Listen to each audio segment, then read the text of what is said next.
The blinking red light was a rhythmic mockery in the dim warehouse. Failed. The word hung in the dusty air, heavy and final. Natalie slumped against the pallet, her head in her hands. I ruined it, my clumsiness on the bridge. I exposed us. I watched her, my heart aching. She wasn't upset about the exercise. She was upset because she thought she had cost me my future, my chance to be worthy of her in the eyes of her society. I reached out, taking her wrist. I looked at the device. Wait.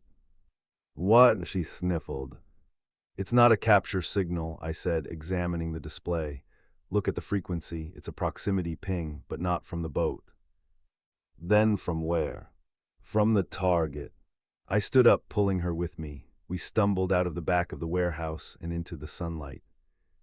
There, sitting on the hood of a hovercar parked in the middle of a derelict parking lot, was Morsh. She was eating an apple, looking bored. 3 days exactly, Morsh called out, tossing the apple core over her shoulder, and looking like you wrestled a swamp beast and lost. Natalie froze. Morsh, but the boat, the alert.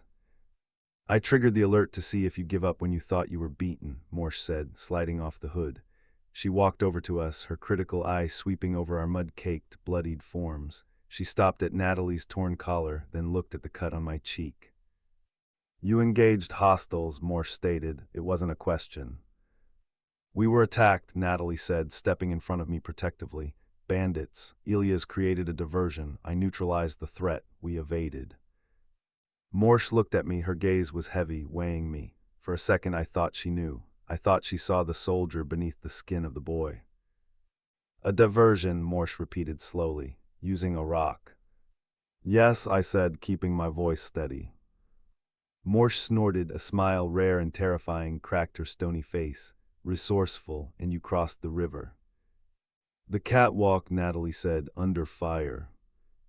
Morsh raised an eyebrow. That structure was condemned 10 years ago. You're lucky you aren't fish food. She paused, looking between us. You stuck together. You protected each other. You made the rendezvous.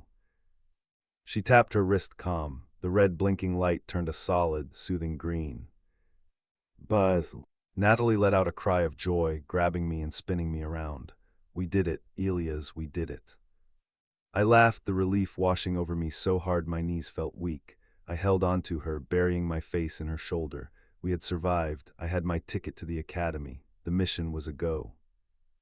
Morsh cleared her throat. Don't start celebrating yet. You smell terrible. Get in the car.